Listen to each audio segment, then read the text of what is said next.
Welcome to the Trade Commissioner Service webinar on working with the U.S. Customs Broker. I'm Linda Soltis, a Trade Commissioner with the Consulate General of Canada in New York, based in Buffalo and upstate New York, a key border region that welcomes Canadian trade. I'm speaking to you from the ancestral lands of the Seneca and other Indigenous peoples who have stewarded this land throughout the generations.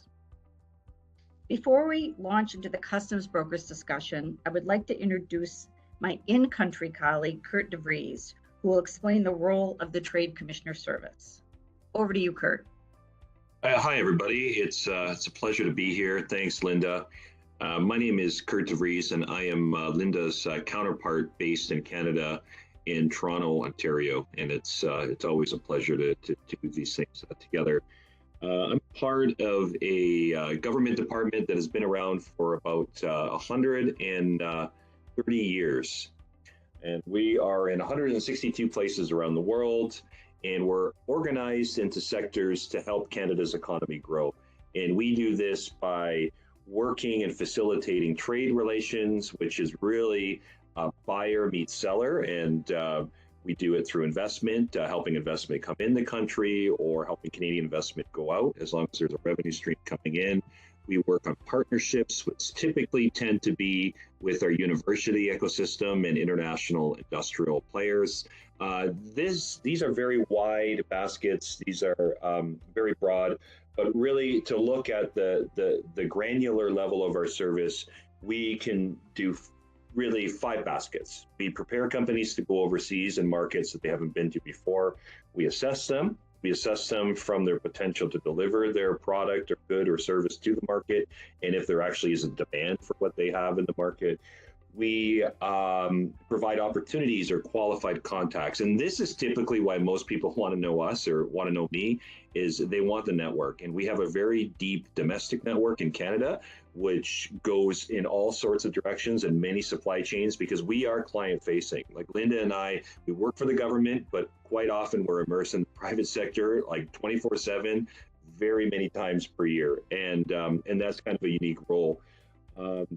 The fourth service we do is called problem solving. Again, it's a very general basket. Clients will email or call with all sorts of problems they might have. We can't officially get involved as a government in Canada, but we sit on your side of the table and we give you counsel or leads or support that you might need to help solve the problem. And quite often, many of us have been working in our jobs for 10, 20 plus years. So we've seen quite a few precedents go by, and often we can add a fair amount of commentary or value to those conversations. And we have something called additional service, which really means that we can be a jack of all trades, so to speak. We can do a lot of things to try to help you. And if we can't help you, we try to refer you to the right people that can. I see next slide here. We increase our ability to succeed in international markets. So yeah, great. Now, my role, I am part of the domestic network, which on this slide in the circle is the TCS Regional Office Network.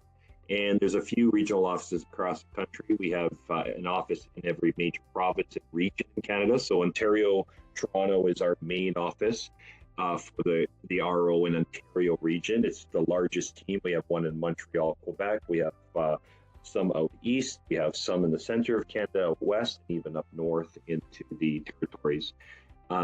So we are here to help Canadian exporters prepare for markets. We assess what they have. We are the first point of contact to help our clients get abroad and meet people and colleagues like Linda, who are spread at our 160 places around the world. In a way, I'm a gatekeeper. I have to prioritize our network and our bandwidth to help us get the greatest amount of success. We have KPIs. I'll break it into like an Olympic analogy, bronze, silver, gold. Our bronze is how many qualified contacts or opportunities we bring our clients. That's kind of a self-attestation. The client will agree that this person's relevant. And, that's our first kind of bronze medal, is how many of those we can feed our clients. The second is providing some evidence that theory or that these were actually relevant. And typically, if there's like legal work done, quotes exchange, NDAs, MOUs, significant technical exchanges, discussions. We consider that like a silver medal or an opportunity pursued. And it helps us justify to our bosses in Ottawa that yes, our theory was correct, the alignment was correct. And then the gold medal is obviously the sale. And we try to track the sale, how big was the sale. Our gold medal still is the same size if it's a $10 million sale or a $100,000 sale. It doesn't really matter to us, but we do track it and we want to know. So for Linda and I, we try to find ways to prioritize our time on clients that succeed. So to work with us, best to be prepared, and us colleagues at the regional office in Toronto are very happy to help you prepare, either directly through sessions with us or through partners in the field. Yeah, next slide. CUSMA compliance. So big topic these days. Yeah, I'll avoid any comedic comments because it's not funny for everybody. It's a very serious matter, and we have a 1833 number set up and a link that you can learn more about CUSMA compliance. I would say my observation around the first time we went back to the drawing board on this agreement, there was a lot of concern about the rigor of CUSMA. Was it worth it? In my sector, I do automotive, so I'm 100% focused on automotive companies. The OEMs and the tier ones could easily comply because they had the bandwidth. The tier twos and threes were iffy because there's a lot of paperwork involved. And so a lot of them chose the MFN, most favored nation basis to perform their trade, which is 2.5%. Now, that's been changed quite a bit. The penalty for not using CUSMA is much higher, so there's a big incentive to actually comply. I advise everybody to take a look at it because the provisions under CUSMA are very modern and very open. But the disclaimer is the paperwork can be quite arduous. So that's something we set up to help you. I hope that you can use it. Linda, did you want to cover anything else, or did I do my job as your partner in Ontario? I think you did the job. Okay. Maybe one quick note before I pass it off to you. We do have an export funding program called Can Export, and you can Google that, like Can Canada, I can do this, CAN, and export. And pretty much the first link you'll find is the program. And this is it's a set reimbursement up to 50% of a approved project for you to diversify your markets. So yeah, I'll leave it at that. And Linda's going to get in a lot more detail with with some of our partners and contacts on the ground in New York State and all of the trials and tribulations. There's a lot of cases coming in, a lot of reactive work on, hey, someone's trying to get me to put a bond up for these tariffs, and there's so much activity. But I'm going to pass it on to you, Linda, because I know you're going to have a lot to say about that. Thanks. Thank you, Kurt. As you've heard, the Trade Commissioner Service assists you in Canada and abroad. So let's talk Canada-U.S. Our trade relationship approaches $1 trillion, and that has grown significantly since CUSMA. It was severely tested during COVID, and it was an unsung success story. 2025 brought new challenges, which brings us to this discussion. Customs brokers are key to the export process, and you're about to meet three of the best. First, we'll have a question and answer with two customs brokers, Damon Piatek of Piatek Customs and Jim Trubitz of Mohawk Global. After that, Brian Barber, President of the Northern Border Customs Brokers Association and VP of U.S. Brokerage and Government Affairs at Wilson International, will share insights from his leadership vantage point. In this discussion, we have decades of experience, and I think it's approaching like 100 years. These three have helped thousands of Canadian exporters, and I am blessed to work with them.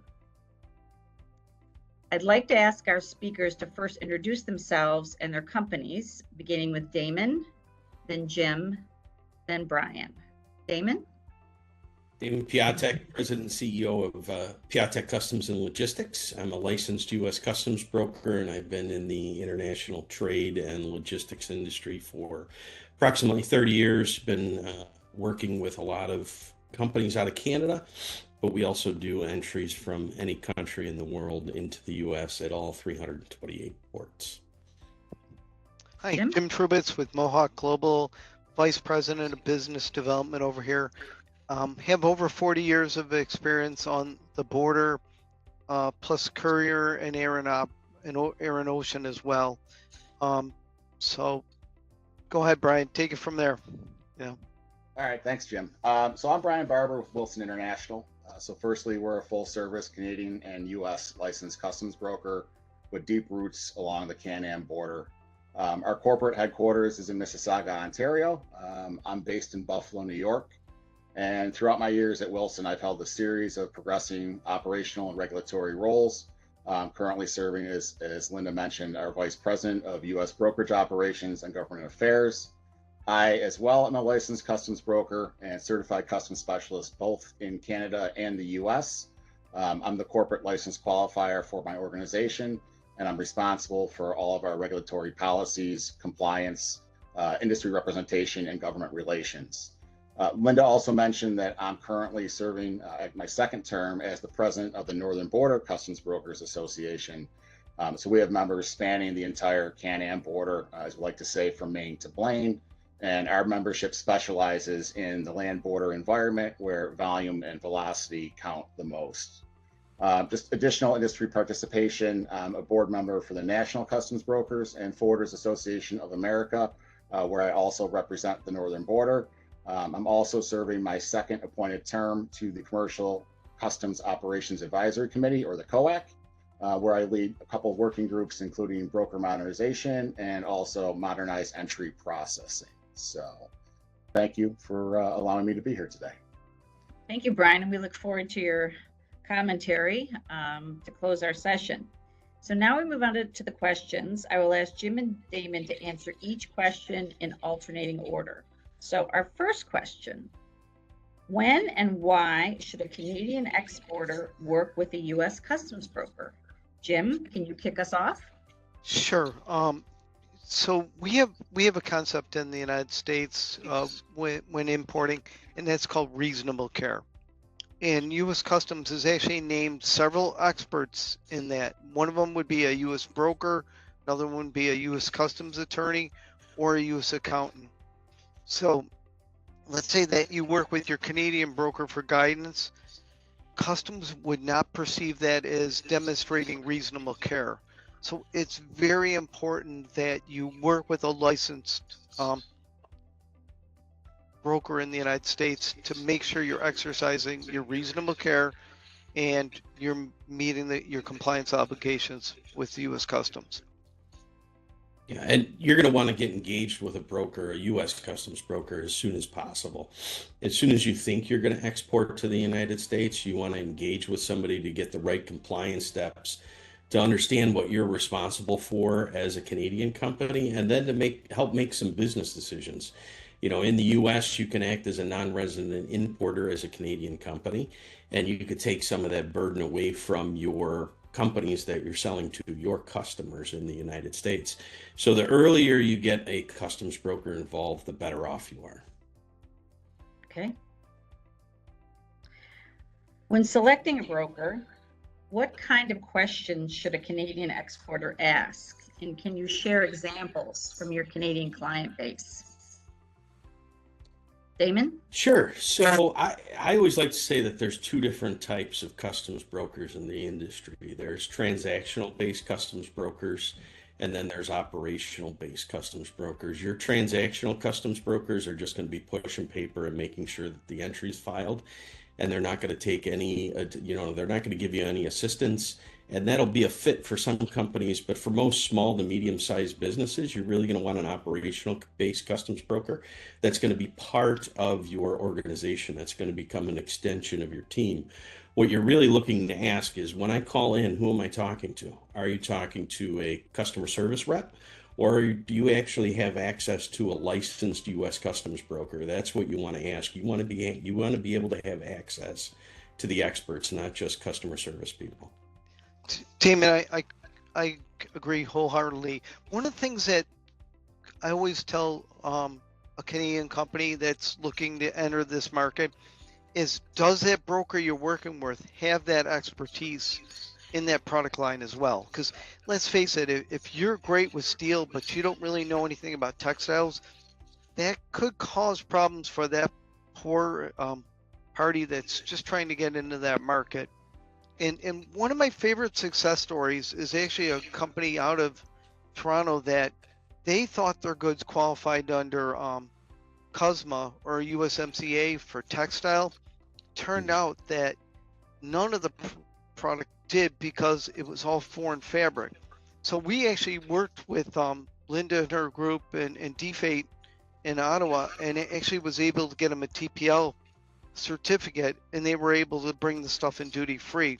So you have to be precise when that, and only by talking with a licensed broker was that possible. I don't think that would have happened at the desk level. You know what I'm saying?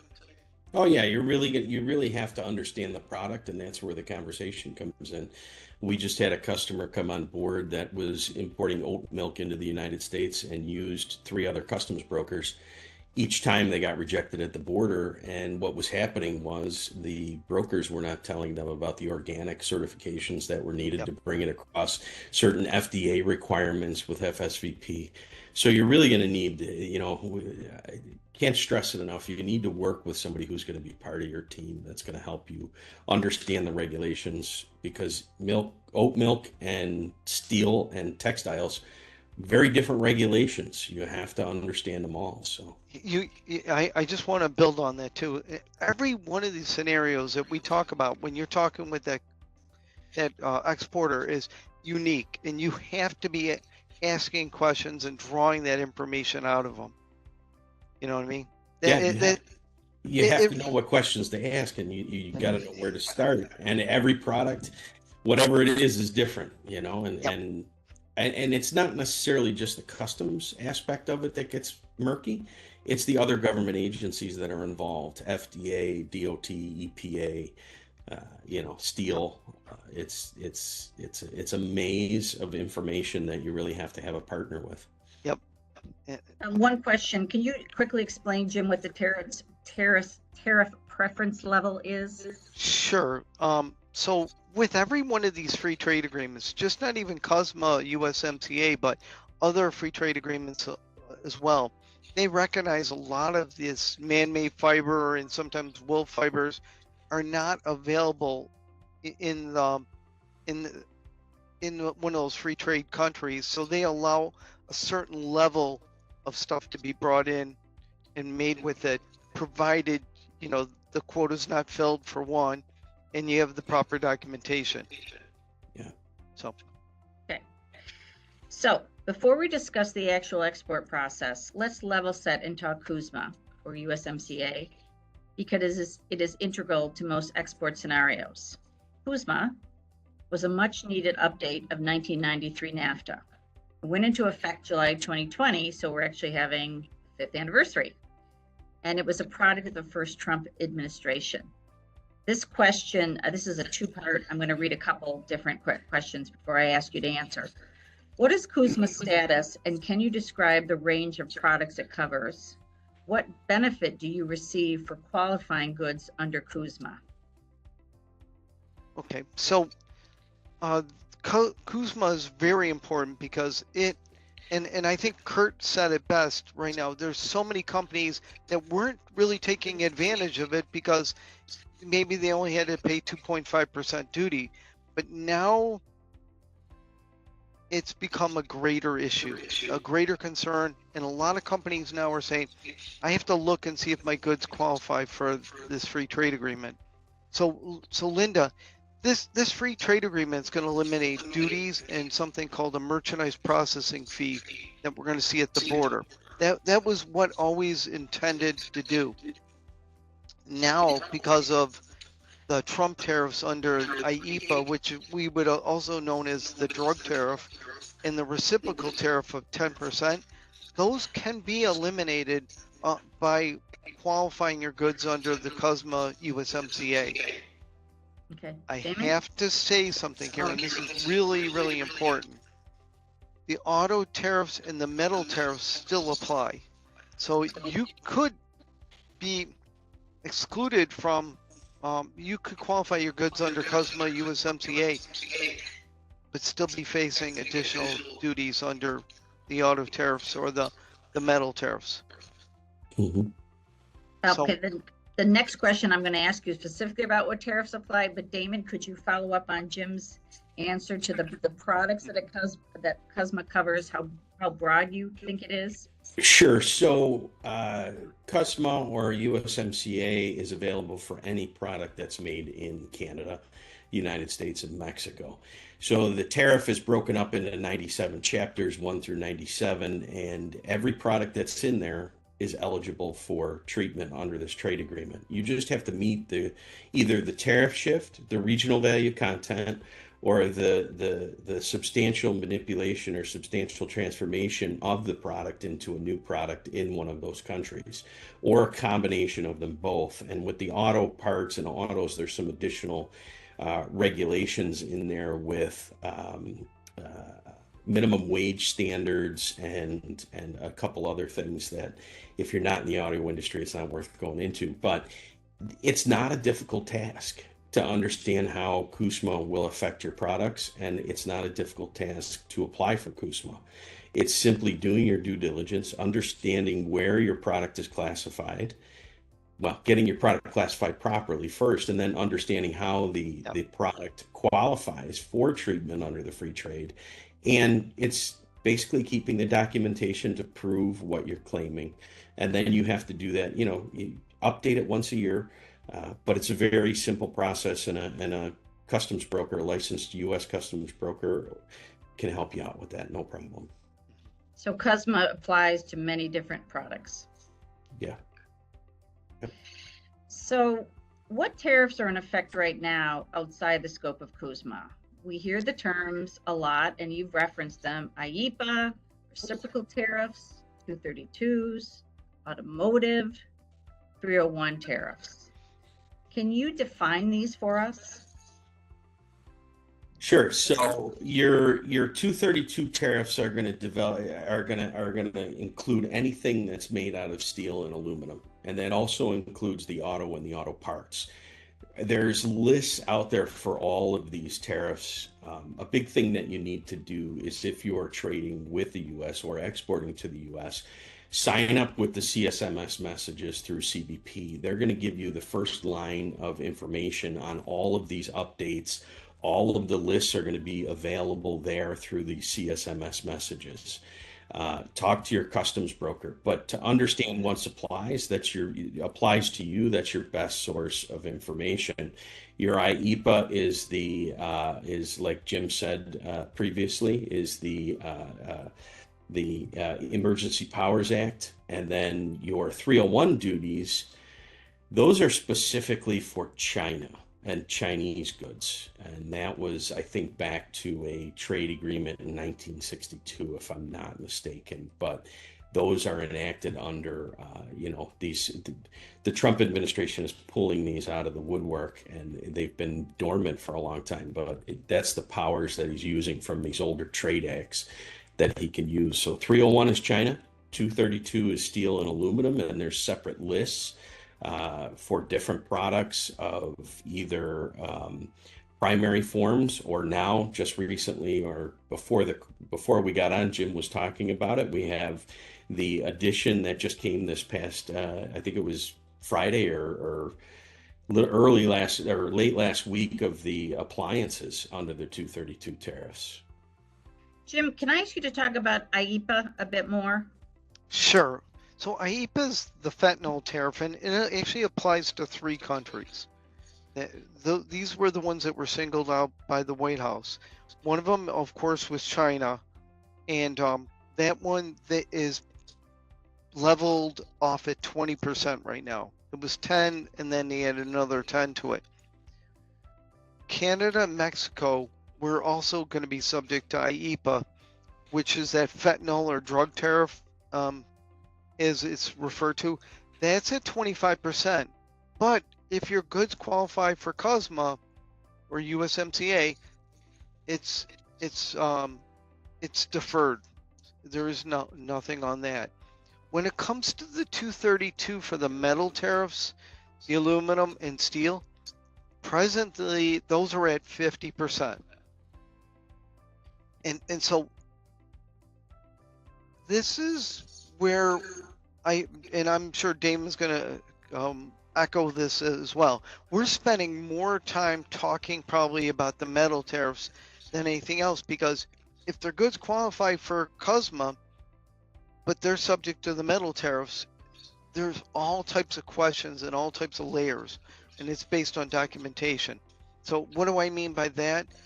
If we have aluminum or steel and we have a mill test report and it shows that the melt or smelt or the pour was done in the United States, Damon and I as a broker are going to bring these goods in and not be subject to the 50%. So one of the things that was really interesting, Linda, is back in 2018, we had steel articles and aluminum articles. And then we had some derivatives. Derivatives are derived from. There was only 21 items. We're over 465 items now. So it's very important. And I guess I have one more point on this that's really important, and that's aluminum. So now we just got a message from Customs back about a week ago, and it's going to go into effect on this Saturday, where if something's made out of aluminum, right, let's say this bottle, and you cannot prove the origin of the aluminum, then we're going to have to assess it at 200% duty. So it's very important that documents are able to be provided and that people have done their due diligence before they ship. See, it's all about knowing your supply chain, knowing where you're purchasing your products from. And on the 232 tariffs, outside of knowing the country of origin of the smelt, UK is currently at 0%. So UK dodged a bullet on that. They've been negotiating, I think, a little bit harder than most other countries with the U.S. So we'll see that trade agreement here in the next following couple of weeks that's going to come out of the negotiations. But Europe did, or England did pull out of that with the 232 duties. They're avoiding the 50%. I just want to say a certain clarification. I believe that the UK didn't get completely out of it. I think they got knocked down to 25, or they kept them at 25. They didn't have to go all the way to 50. Okay. So, I'm going to return to the export scenario. Let's say that a product qualifies for CUSMA, and what we've heard is that many do. It's a very robust agreement that is still in force. When goods cross the border, documentation is needed to prove it qualifies for CUSMA. Can you walk us through the data points, starting with the tariff number and things like rule of origin and the other data that is needed to prove CUSMA compliance? Sure. Damon said this already, and when it comes to tariff classification, that is the most important thing, because it's going to drive all types of information. One, it's going to drive what rule of origin you have to look up in that free trade agreement. Number one. And so I remember I did a presentation once, and I said, how many of you are taking advantage of NAFTA? Everybody raised their hand. And then I said, how many of you know your tariff number? About half the room knew their tariff number. So that just tells you that that's putting everybody at risk without knowing their tariff number. Yeah. And unfortunately, and Damon's going to agree with me on this one, a lot of times we'll think we have the right tariff number, and then we'll look in customs system under cross and find that customs changed their mind. So it's very important that that's that first key step. Go ahead, Damon. I know you want to say something here. Yeah, when we do an audit on eligibility for CUSMA or USMCA, what we do is we try to get a bill of material for the product, country of origin, all the parts, value of all the parts, the inputs, and then from there we do a tariff validation. because when we do a lot of audits, we're looking at somewhere industry standard is about, when I do an audit, I'm finding somewhere between 60 to 65% error rate on tariff numbers. It's there's a couple reasons behind that. Part of it is you're not asking the right advice. Somebody somewhere is giving you a tariff number within 5 minutes. That doesn't happen. There's research that's involved. And then, or you're going to Google and getting your tariff number and you're basing it off of duty rates. And that's what we see the errors coming from. But it's really, you got to have understanding about all the inputs that are going into your product, what the manufacturing process is, and then the tariff number at the end. And then that gives us the basis on how we qualify the goods for CUSMA, USMCA. And you know, you bring up the important thing about that bill of materials. Bill of materials is that one aspect. The second part of it is the supporting documents. And how many times have we seen it where someone used to source from this supplier, but they change suppliers and find out now that those goods aren't even North American origin. They're not made in Mexico, Canada, U.S., and now they could be risking their whole free trade program. Yeah, and I went through a mitigation of a fine with a company out of Canada that was drawing steel rod into wire and galvanizing it, and they thought because of the manipulation that they did, the transformation from rod to wire and galvanizing it was enough to qualify for NAFTA at the time. It wasn't. It still remained steel. It was in the same form. It was just drawn out, made smaller diameter. So when they switched their production, they got their steel rod from Stelco in Canada, which was made it NAFTA eligible. They changed to Moldova for the rod, and it knocked them out of NAFTA eligibility. They were faced with a $140,000 penalty on about 25 shipments. So we were able to mitigate it down to about $25,000. But to your point, Jim, you got to understand what your inputs are, what you're doing, and keep a handle on it, because the slightest little change can change your eligibility for the trade agreement. And one more point on this too, and this comes down to that documentation. It's just not at the end of the year taking out that free trade declaration for under CUSMA USMCA and changing the date on it and signing it again. U.S. Customs believes you have this nice, neat folder with the bill of material and all the supporting documents in it. Yeah, and they will ask for it. If they ask for documentation of your eligibility for the trade agreement, you have to be able to produce it in a reasonable amount of time. Sometimes we're able to get extensions on it, but when they send you a 28, a request for information, a CF-28, which is a request for information from Customs, they're looking for an answer within 30 days. And sometimes it's not feasible to get all the requested documentation in 30 days, but you should already have it on hand, so you should be able to supply it to them the next day. That kind of leads into that next point. And how long do you have to have those documents for? 5 years, right? So Well, I'm going to jump in here because that's the next question.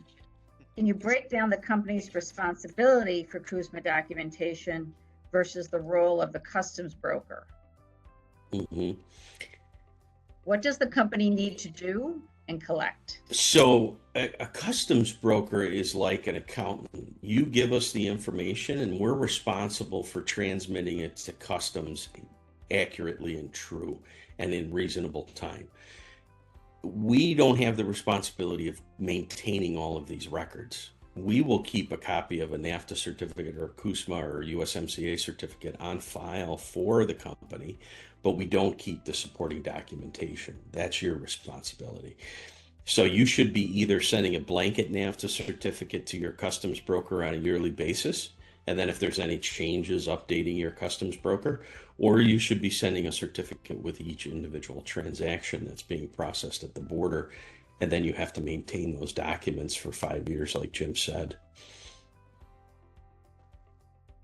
Jim, do you want to build on that? So if for some reason we receive a blanket declaration, and I had just one of these last week, it showed Taiwan for a country of origin and Brazil as a country of origin. Those are not part of the parties that are allowed under this free trade agreement. It either has to be Mexico, Canada, or U.S. So if we see something like that, you know, we're going to reject it on face value. Mm-hmm. But, you know, it's really up to the exporter / non-resident importer to make sure that's properly prepared. Damon, if someone sends you a USMCA declaration or CUSMA deck and asks you to look at it, probably within 30 seconds, you're going to be able to look and see if it looks sufficient or not. Yeah, definitely. I mean, there's requirements in there for country of origin, tariff classification, how it qualifies, and we're going to see those discrepancies. They're going to pop out at us right away, like Jim said, with country of origin, or if they're claiming the wrong method of qualification, or there's it'll pop out at us right away. It's not just filling out a form that's going to get you to qualify. It's the due diligence. It's doing all the paperwork. That's the effort, and making sure you understand how your part qualifies. I wish there was an easy way to say this is how your part qualifies, but it's really based on the tariff classification of your part, and then from there we can dig in to see how it works. Mm-hmm. And my understanding is the agreement allows for some nuances, meaning significant transformation. Can you all talk about that? Give an example of where you've helped the company by doing some due diligence? Jim, you want to take that? Yep, sure. Yeah. So one of the things that I liked about this free trade agreement is they relaxed out a lot of the rules of origin. And one of the things they did actually too is, if there's a lot of companies that didn't qualify their goods under NAFTA, but they actually now qualify them under the USMCA. And some of those are chemicals because they had different reaction rules they allowed. I had someone that was making snow blowers up in Canada. That snow thrower up in Canada used to have to meet a regional value content rule. Now it was a simple tariff shift rule. So sometimes people say, oh, no, we didn't qualify under NAFTA. And I'm like, hey, you might want to look at these rules of origin. They're a lot user-friendly. You need to double check. If you weren't qualifying for NAFTA previously, definitely look at what the CUSMA requirements are for your product. I wish they would have just named it one name, because then it wouldn't have to be confused for the rest of my life here. Is it CUSMA? Is it USMCA? And Mexico calls it something different. But really what it breaks down to is, like we were talking about with the steel, if the substantial transformation is based on customs definition, and it's based on tariff classification. So it may say meets a tariff shift from any other chapter except. There's all these exclusions. So you really need to understand, and I hate to sound like a broken record and go back to it, but you need to understand what the tariff number is to begin with of the product that you're going to be shipping to the United States, because everything else hinges on the proper tariff classification of it. And it has to be the proper tariff classification to go there. And if I can just kind of sidetrack a little bit, I've heard a lot about tariff engineering lately, and tariff engineering is a dangerous game to get into with U.S. Customs. I'm not keen on it. Companies do it. There are some successes in tariff engineering, but there's more failures than there are successes. Ford Motor Company was one of the biggest failures. They paid the largest penalty in recent history on cargo vans for tariff engineering. So, yeah, be careful with the tariff engineering. If somebody says they could change your tariff number to pay less, be leery of it. I had a conversation with someone in the enforcement side of customs, and they said that if they notice that you've been using one tariff number forever and then all of a sudden it changes, or you've never used this tariff number before and all of a sudden you are, they are getting flagged into someone's inbox to look at this. Yeah. So sure, you can change it. And let's say that you've been classifying this as a hand tool and you didn't realize that there was a provision for staplers. You're going to be on firm ground, but you need to do your due diligence, and you really should be working with someone, Damon. Yeah. This is not some shameless plug. It's for their own benefit. You know what I'm saying? Yeah, and there's you have to be able to talk to licensed individuals like Jim and myself and Brian that actually hold the knowledge. Sales reps, customer service reps, they're just not going to cut it in this industry. They don't hold the knowledge and expertise. And Jim, what's the pass rate on the exam now? Is it like 10%, somewhere around there? It was 7 when I took it. Yeah. It's low. I saw a pop-up just come in, and I have a story to tell. I have someone that just did something with Chat GPT yesterday, and they sent me their stuff and said, our goods are subject to 50% duty. And I wrote back and I said, all your products are made out of steel, and this tariff number only applies to aluminum. You're outside the 50%. And your goods qualify under CUSMA, so you can bring these in duty free. And so it's ChatGPT is not as reliable as Customs Cross System, which is the ruling search engine, or going for a binary ruling. Yeah. And I would definitely be leery of the AI and use for customs regulations. I'm a big user of AI. I use Copilot all the time. They're not paying me to say that, but AI with tariff classification, it's not there. There's a lot of companies. I've done some consulting for companies that are trying to get it there. Problem is, it's just so complex. It's you need the human touch in there. You need somebody with years of experience like Jim. It's really there's a science to it, but there's also an art to it. So. Okay, so we've heard that CUSMA, a lot of things still apply. We know that documentation is needed. So the exporter needs to organize and collect CUSMA documentation, keep it for 5 years, but it needs to be organized in a consistent way. Is there a best practice to organize CUSMA documentation from an exporter standpoint? What department should manage it? Can you share some best practices you've seen inside some of your client companies?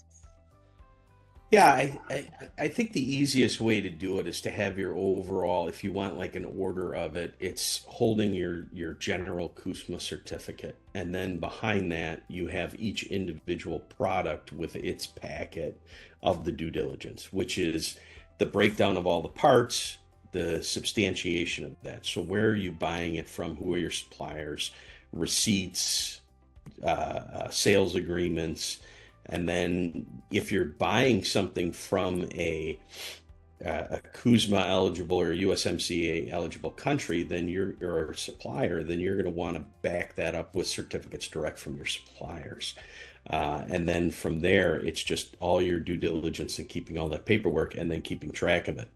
As far as the department that should be in charge of that, I always look at, customs as compliance, not logistics. I don't think this is a logistics, we're not part of logistics. We're part of compliance, which should be housed in a separate division. You shouldn't be handling the logistics shipping guy that does import, the shipping papers is not the person that's going to be taking care of it.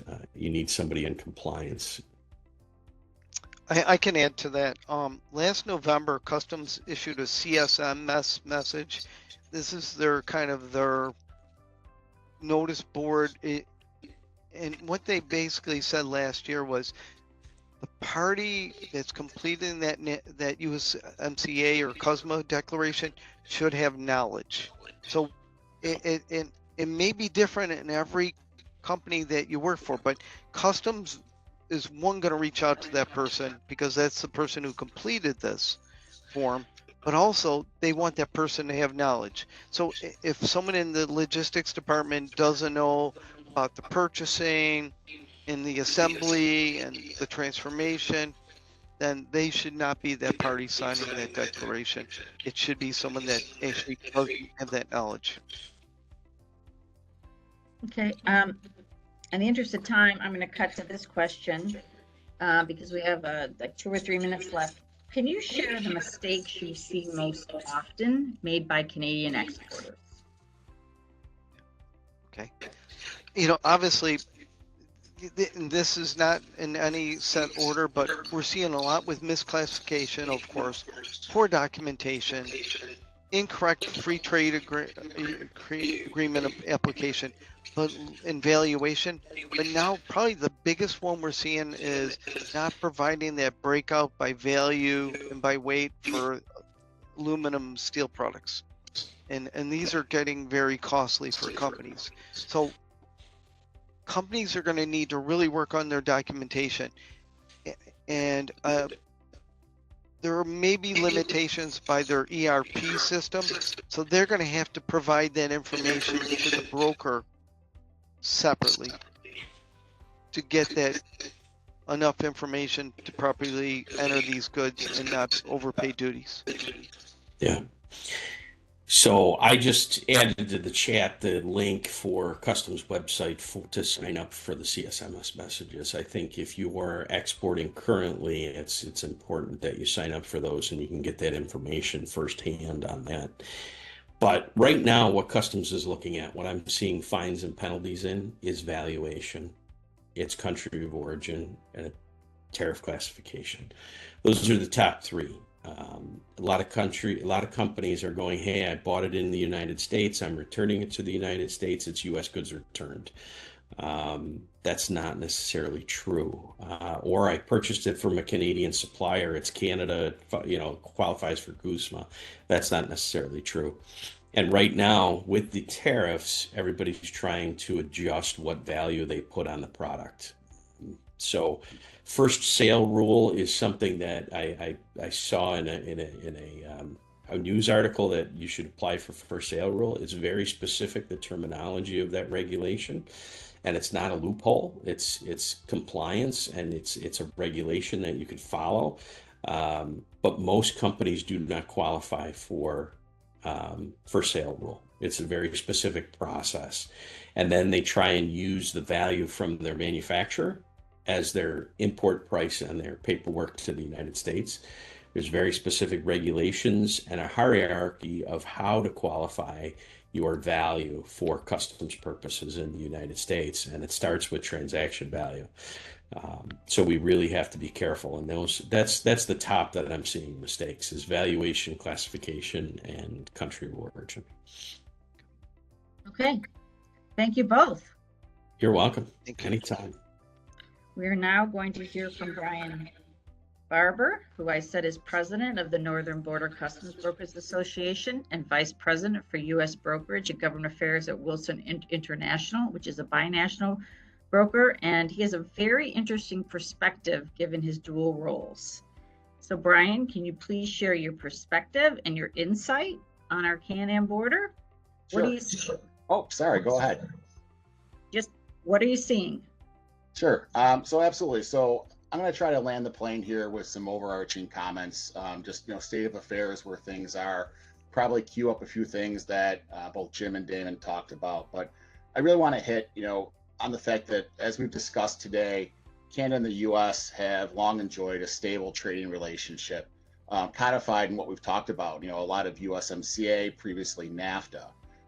My background personally spans more than 20 years, and I'll sit here before you today and tell you without hesitation that this is the most challenging trade moment I've ever seen. Many of us are familiar with ACE on the Canadian side, the recent CARM transformation. Perhaps we've had a difficult partner government agency rollout, but the pace and uncertainty of current changes right now, it's staggering, it's unrivaled from anything that I've seen in the past. And it remains unclear to at least me at this point what the actual goal of the tariffs are, right? Is it to perfect trade imbalances? Is it to grow and protect U.S. manufacturing and exports? Is it to raise funds to support the administration's tax cutting agenda? Or perhaps, and I say this tongue in cheek, perhaps it's just simply chaos. For decades, Canada and the U.S., it symbolized one of the most stable and integrated economic partnerships. And in 2024, bilateral trade between our two countries surpassed $760 billion, making Canada the United States' second largest trading partner, right behind Mexico, with Laredo now being the largest port of entry, and ahead of China. But in 2025, we've seen that one stable relationship being tested like never before. And I was talking to a colleague of mine recently, and he referred to our current state of flux as constructive tension. And that kind of resonated with me a little bit. And, his thought process was, that ultimately the anguish and anxiety is going to subside and a deal is going to be reached that makes sense for both of our countries. And, right now, I think it's very hard to see the constructive part, and it's really easy to hyper focus on the tension portion. So as we discussed today, the most significant disruption this year has been the resurgence of protectionist policies under the second Trump administration. And we've seen sweeping tariffs that have reintroduced a wide range on Canadian goods, reigniting trade tensions that many of us hoped were behind us. And in response, Canada, of course, has imposed $30 billion in retaliatory tariffs targeting U.S. exports, alcohol, appliances, food products. And I've seen actually provinces like Ontario and BC go even further and remove products from shelves. So the economic impact of all this can't go unnoticed. It's very severe, and it's swift. Steel and aluminum has been talked about quite a bit today, and we're seeing steel and aluminum producers reporting layoffs, declining orders, and quickly what we're seeing, at least on the brokerage side for me within my company, derivative requirements, the additional 50% tariffs, those effects are settling in very quickly. We're seeing the automotive sector being hit by this. They're facing rising costs, supply chain disruptions. We're seeing agriculture being affected, both directly by tariffs on goods and indirectly through increased input costs. And I saw a recent article citing the Canadian Chamber of Commerce that indicated these measures could shrink Canada's GDP by up to 2.6%, costing the average household several $1,000s annually. And honestly, that figure might be low. So as I look ahead, there's been a lot of talk about USMCA. 2026 is the review period. Potentially, you could see that accelerated depending on whether or not the Trump administration pushes to sort of renegotiate. But I think it's a pivotal moment. It's not just a procedural check-in as maybe it's been in the past. It's a chance for our countries to modernize digital trade rules. So in the past, we've talked a lot about blockchain. Now we're hearing more distributive ledger technology, which is a more generic term for it. We can look to strengthen dispute resolution mechanisms, enhance our labor and our labor and environmental standards, and also coordinate on critical minerals and energy policies. But right now, as we know, with the tension, our trust is fragile, and the Trump administration's unilateral decisions have raised concerns that this review could actually become a battleground instead of a bridge. So when I look at the political landscape, trade tensions have also reshaped domestic policies. Kind of watching what's happening in Canada right now. We saw Prime Minister Carney's party win on a platform of economic sovereignty, retaliatory tariffs, and trade diversification. And I think that's really important to notice because from my perspective, I'm watching how this impacts sort of the North American strength. I think you're seeing now potentially, Canada looking for options to diversify trade routes towards Europe and Asia, strengthening the interprovincial trade, and investing in, like the U.S. is investing in domestic manufacturing and infrastructure. I don't think these are defensive moves. I think they're strategic steps towards long-term economic independence, and that does, sort of speak against the robust trade relationship our countries have enjoyed throughout these at least past 30 years, from USMCA and the predecessor NAFTA. So despite current tensions, I still think there's a shared interest in restoring stability. Canada and the US are deeply intertwined, not just economically, but culturally, geographically, and strategically. And as I said before, USMCA review could be a turning point. I think if it's approached constructively, it could reinforce North America's competitiveness in a world increasingly fractured by geopolitical sectors and technological rivalry. But I think that's going to take political will, I think mutual respect, and a commitment to fair and rules-based trade. So for closing thoughts, and to kind of get back to landing the plane here, I think in today's environment, you have to recognize that what you put on your paperwork today matters more than ever before. As customs brokers, we often see pitfalls, right? We see vague terms or terminology. For example, something is not a sale. Well, what does that mean, right? Is it a repair? Is it a sample? Could it be a temporary import?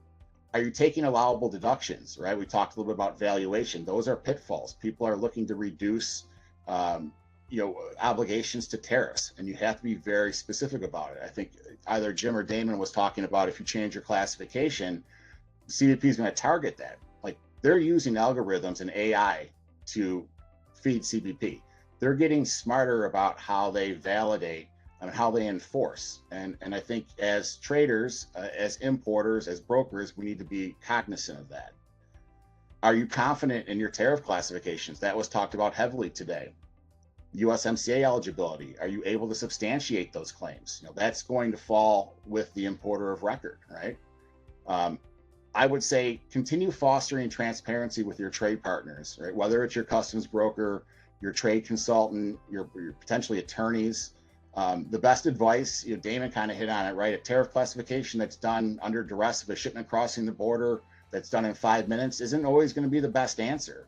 So the best advice and strategy is going to always come from a full understanding of your model with detailed knowledge of the product or the situation. And I think it's important to note, going back to the enforcement component, the ports and the centers of excellence and expertise at CBP right now, they're being empowered by the administration, and they're being empowered to enforce laws and protect revenue. And we're not talking as much as we previously have about facilitation. I kind of make the joke that facilitation is like the lost F word right now as we're working with CBP. And I think but there's opportunities, right? So I don't want to end on doom and gloom, right? There's opportunities here to tighten up compliance, to work with partners, to reduce your risk. I think clarity and precision are critical. Like I said, what you put in your paperwork now matters more now than it did 2 years ago. Protect yourself, right? Make sure that you are working with trusted partners in a volatile trade landscape. And I'll say this, we all know that the Can-Am border is more than just a line on a map. If you're sitting here, it's a lifeline for millions of workers, businesses, and communities. Navigating today's challenges will require more than just policy tweaks. And I think it demands a renewed vision and commitment for what the partnership between our two countries can be throughout the 21st century. And I'll end on that. And I'll just say thanks again for the opportunity to be here with you all today. And I think I'm just over time by 1 minute. So I'll turn back to Linda and say, I'll let you close on any housekeeping and to wrap things up. So thanks again. Well, thank you, Brian. And I want to thank our speakers who live and breathe the Can-Am trade relationship every day. And I'm very fortunate to be able to work with all of you for Canadian client questions. We have hundreds of people on the line today for this webinar and only 1 hour, so it wasn't possible to answer individual questions, but I want to echo Kurt's point that we work with individual companies. If you have questions, my email's in the chat. As a trade commissioner, I help exporters with border navigation and connections to experts. For our audience, please know the Trade Commissioner Service is a valuable resource to assist you on your export journey. The U.S. and Canada trade relationship remains strong, and our program is concluded. Thank you.